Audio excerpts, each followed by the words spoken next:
It's almost official. Soy, almond, and other plant-based drinks that call themselves milk can keep using that name, at least according to new draft guidelines released by the FDA. Which got us thinking, what is milk anyway? Stephanie Sy explores the debate. Who shot Alexander Hamilton in that famous duel? Milk has long been a huge part of our cultural fabric. Remember this commercial from 1993? Hello, for $10,000. Who shot... Excuse me?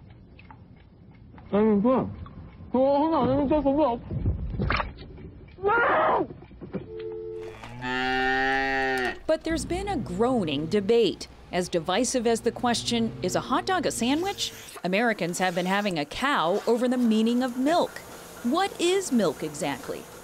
These days, it seems you can milk anything, at least according to these YouTube videos from Howard Nutkick of Creamy Valley Nut Milkery. There's so much confusion in city folk these days. They're talking about nuts don't lactate, nuts don't have nipples. I'll show you a nut nipple. Looks like milk to me. Nice and warm.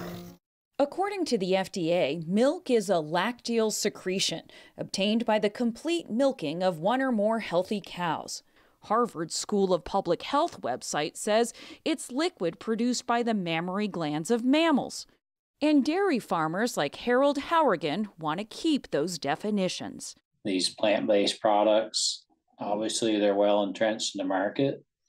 At some point they should stand on their own legs and not masquerade as a dairy product. What do you think they should be called, this stuff? They're a juice. For the last decade, as nut, grain, and soy alternatives rose in popularity, milk advocates have complained that using the milk moniker for plant-based imposters was misleading. During the Trump administration, then FDA Commissioner Scott Gottlieb suggested at a Politico conference that new labeling requirements might be in the offing. There is a reference somewhere in the standard of identity to a lactating animal, and an almond doesn't lactate.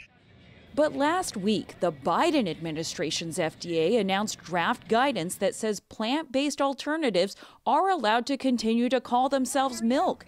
The reasoning? Could I just get a medium oat milk latte, please? That's already what most of us call them. The latest statistics from 2017 show some 90% of Americans still buy cow's milk. But the plant-based options have been drinking up market share.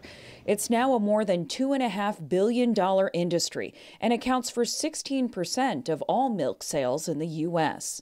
A new ad campaign by the company Silk even riffs on the milk mustache. I think that's a huge win for the plant-based food industry, and it's a long time coming. Nicole Negawetti, Vice President of Policy and Food Systems at the Plant-Based Foods Association, agrees with the FDA's decision on allowing alternatives to be called milk. There are people that are just like, this isn't milk. You don't milk a cashew. However, many cultures have used the term milk on products such as coconut milk. And so to ignore that is to ignore longstanding cultural uses for the term milk. What she and others disagree with is the FDA's accompanying recommendation that the plant-based milks include labels like this, intended to clarify the difference in nutrients between alternatives and dairy milk. The fundamental flaw of this draft guidance is that it seeks to portray plant-based milks as somehow nutritionally inferior to cow's milk, when that is not true at all. In fact, there are important nutrients such as fiber, which are included in plant-based milks, but are not in conventional cow's milk. And there are nutrients that need to be limited by most Americans, such as saturated fat, which are not included in plant-based milks, but are in many cow's milk products. Harold Hourigan says saturated fat has gotten a bad rap. These plant-based alternatives have been around 10 or 15 years. They're playing off dairy's integrity, dairy's nutrition, dairy's wellness, dairy's health to sell their products, and their nutrition and their wellness are just not there to back up their claims. There's not a grain or a nut that hippies don't want to milk, and they'll pay for it too. The only thing the sides of the great milk debate seem to agree on is mutual dissatisfaction with the FDA's draft guidance. The public comment period is open. Feel free to weigh in. For the PBS NewsHour, I'm Stephanie Sy.